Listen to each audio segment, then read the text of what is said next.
انہوں نے امام بی بی کا نام ریموو کر کے اپنے والد خواجہ صفدر کا نام خواجہ صفدر میٹرنٹی ہاسپٹل لکھ دیا کہ حلوائی کی دکان پہ نانا جی کی فاتحہ. کیا میں نے کہا ہے؟ حلوائی کی دکان پہ نانا جی کی فاتحہ.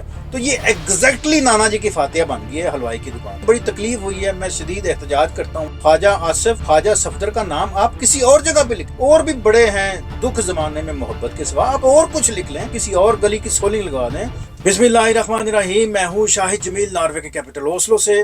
دوستو، آپ کو پتا ہے 8 فروری کا دن پاکستان کی انتخابی ہسٹری کا سب سے بڑا دن تھا، جب عمران خان کی کال پر پورے پاکستان کی 90% عوام نے پی ٹی آئی کو ووٹ کیا، یا پی ٹی آئی کی حمایت یافتہ لوگوں کو ووٹ کیا. بھرپور قسم کا مینڈیٹ تھا، بھرپور قسم کی اکثریت تھی، لیکن رات کی تاریکی میں ایسی ڈگڈگی بجائی گئی، ایسا ایک ڈرامہ رچایا گیا، ایسا ایک ٹوپی ڈرامہ رچایا گیا کہ جو اکثریتوں میں لوگ تھے وہ ان کو شکست ہو گئی، اور جن کو شکست ملی ہوئی تھی وہ جیت گئے، اور جو جیتنے والے تھے وہ خود پریشان تھے کہ اسی جیت کس طرح گئے. تو میں آپ کو ایک ایسے حلقے کی طرف میں لے کے جانا چاہتا ہوں جس کا نام ہے NA-71 سیالکوٹ. NA-71 سیالکوٹ کا ایک ایسا حلقہ تھا جہاں پورے پاکستان کی نظریں مرکوز تھی، جہاں ریحانہ امتیاز ڈار صاحبہ کا کنٹیسٹ تھا خواجہ آصف کے ساتھ. ریحانہ امتیاز ڈار صاحبہ والدہ گرامی ہیں عثمان ڈار اور عمر ڈار. عمر ڈار کو آپ کو پتا ہے اسی الیکشن کی کمپین میں اٹھا لیا گیا،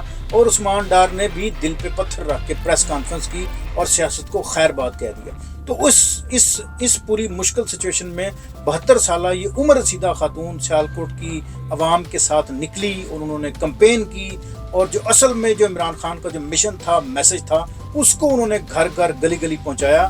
اور بلیو کریں کہ 8 فروری والے دن 1,31,000 ووٹوں سے یہ جیتی، اور خواجہ آصف کو ووٹ ملے تھے 82,000. 50,000 کی لیڈ سے یہ جیتی تھی ریحانہ امتیاز ڈار صاحبہ. اور رات کی تاریکی میں پھر وہی ایسا جو فارم 45 اور 47 کا ایسا ریل پیل کھیلا گیا، ایسا ایک تماشا، ایسا چکر کھیلا گیا کہ جناب یہ جو صاحب خواجہ آصف تھے جو 40,000 50,000 کی لیڈ سے جو ہار رہے تھے، صبح ان کا رزلٹ ہو گیا ڈبل، 82,000 سے ہو گئی 119. اور ریحانہ امتیاز ڈار صاحبہ جنہوں نے واقعی بڑی محنت کی تھی، جن کو عوام نے سر آنکھوں پہ بٹھایا ہوا تھا، اصل جو مینڈیٹ تھا، اصل جو اکثریت تھی وہ ہے ہی ان کی تھی، ان کو 1,19,000 سے ان کے ووٹ کم کر کے 1 لاکھ رہ گئے.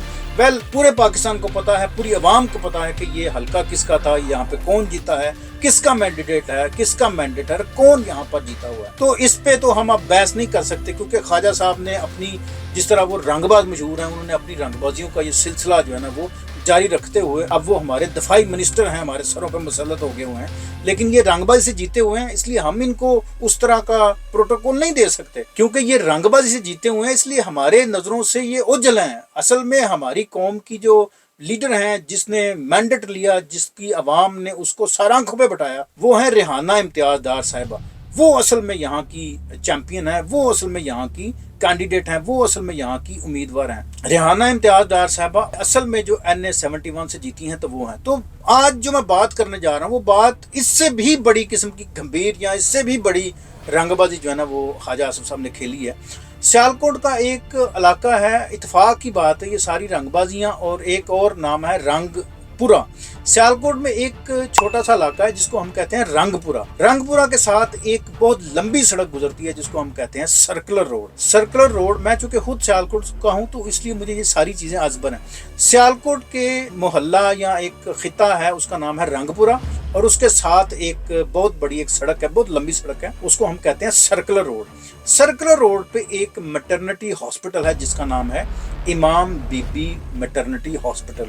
اور آپ کو میں بتاتا چلوں کہ یہ امام بی بی کون ہے. امام بی بی وہ ہیں، تصور پاکستان یا مصور پاکستان علامہ محمد اقبال کی والدہ گرامی کا نام ہے امام بی بی. امام بی بی کے نام سے یہ میٹرنٹی ہاسپٹل چل رہا ہے کئی سالوں سے وہاں پر. اور ان موصوف نے کیا کیا ہے، انہوں نے راتوں رات، پتہ نہیں کیا ان کو خواب آیا یا کیا ان کے ذہن میں آیا، انہوں نے امام بی بی کا نام ریموو کر کے اپنے والد خواجہ صفدر کا نام خواجہ صفدر میٹرنٹی ہاسپٹل لکھ دیا. اچھا، پتہ نہیں عجیب قسم کی یہ تھرڈ کلاس اور گھٹیا قسم کی یہ سوچ ہے کہ جو بلڈنگز آلریڈی بنی ہوئی ہیں، جو ادارے آلریڈی چل رہے ہیں، بن رہے ہیں، ان پہ تختیاں لگانے کا بڑا شوق ہے، جو لگی ہوئی ہیں ان کو ریموو کرنے کا بڑا شوق ہے۔ اچھا بغض عمران میں چلے مجھے سمجھ لگتی یہ شوکت خانم ہوتا، نمل ہوتا یا کچھ اور ایسا ہوتا جہاں پر عمران خان کا عکس ہوتا یا سایہ ہوتا تو چلے ہمیں سمجھ لگتی کہ سیاپا ہے ہی یہ ہے، تو یہ تو چلے ہمیں سمجھ لگ جاتی۔ یہاں پہ تو بات ہے جی مصور پاکستان کی، جس نے خواب پاکستان دیکھا تھا، جس نے عوام کو شاہین اور خودی کا ایسا ایک کانسیپٹ دیا کہ جس کے توسط سے برے صغیر کے مسلمانوں میں ایسی ایک امنگ پیدا ہوئی کہ جس نے پاکستان بنا دیا۔ اور پاکستان کو بنانے والا دوسرا جو بندہ تھا وہ ظاہر ہے قائد اعظم محمد علی جناح تھے، ان دونوں کی ایفرٹ سے اور بھی لاکھوں ہزاروں کے لوگ تھے، لیکن جو ٹاپ ٹو جو ہمارے جو ہیروز ہیں وہ یہ بندے ہیں جنہوں نے پاکستان بلڈ اپ کیا، پاکستان کا خواب دیکھا علامہ اقبال نے اور خواب کی تکمیل کی قائد اعظم نے۔ اور یہ جو رنگ باز ہیں ہمارے خواجہ آصف صاحب، انہوں نے ان کی والدہ کا نام ریموو کر دیا ماں بی بی کی جگہ پہ، اب انہوں نے خواجہ صفدر میٹرنٹی ہوم لکھ دیا۔ اور آپ کوئی نیا کام کریں، کوئی نئی گراؤنڈ پہ جا کے اپنی کوئی تختی لگائیں، کوئی نئے دروازے پہ جا کے اپنا نام لکھیں، جو بنے بنائے ادارے ہیں ان کو کیوں چھیڑ چھاڑی کرتے ہیں اس کے ساتھ؟ آپ کی میرا خیال ابھی تک پیاس نہیں بجھی، پتہ نہیں یہ کیا لالچ ہے، یہ کیا ایک سینس ہے بندوں کی، سمجھ نہیں لگتی کہ جو ادارے جو کام جو سلسلے چل رہے ہیں اس کو ریموو کرنے کی کیا بات ہے، اس کو ریموو کرنا ہے، کرنا ضروری کیوں ہے؟ اور اگر ریموو کرنا ہی تھا تو آپ ایسے بندے کو ریموو کریں، ایسا نام کو ریموو کریں جس سے آپ کو واقعی بڑا گلہ ہے، بڑے تنگ ہیں، بڑا مشکل ہے، جس نے جینا حرام کر دیا ہوا ہے، وہ one and only Imran Khan ہے۔ اس کا نام آپ بغض عمران میں آپ کاٹیں، آپ اپنی جگہ پہ اپنا کوئی نام لکھیں، اس کا کوئی یہاں پہ ہاسپٹل یا کوئی ادارہ یا ایسی کوئی چیریٹی اس کی کام ہے، اس کی راہ میں روڑے لٹکائیں جس طرح آپ ہر سال کرتے ہیں۔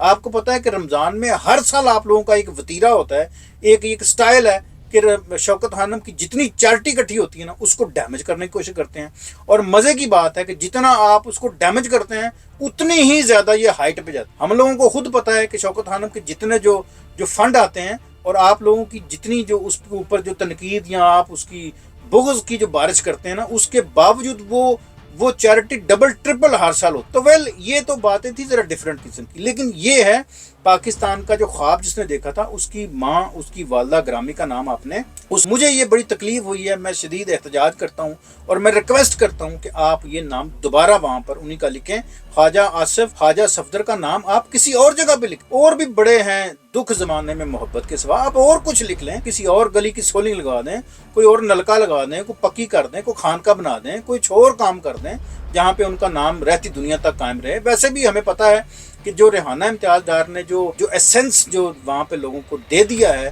جو خواب انہوں نے سیالکوٹ کو دکھا دیا ہے، ان کے دلوں سے اب ان کی کوئی محبت کم نہیں کر سکتا۔ آپ جتنی مرضی پھٹیاں لگائیں اس سے کوئی فرق۔ اچھا اب قصہ مختصر یہ ہے کہ حلوائی کی دکان پہ نانا جی کی فاتحہ، کیا میں نے کہا ہے؟ حلوائی کی دکان پہ نانا جی کی فاتحہ، تو یہ ایگزیکٹلی نانا جی کی فاتحہ بن گئی ہے حلوائی کی دکان پہ۔ تو آپ یہ پھٹی یہاں سے ریموو کریں، علامہ اقبال کی والدہ گرامی کا نام دوبارہ لکھیں، آپ اپنی پھٹی کہیں اور پہ لگائیں، کسی نلکے پہ لگائیں، کسی گلی پہ لگائیں، کسی درگاہ پہ لگائیں، کسی آپ چوراہے پہ لگائیں، what ever you can do, آپ جو مرضی کریں۔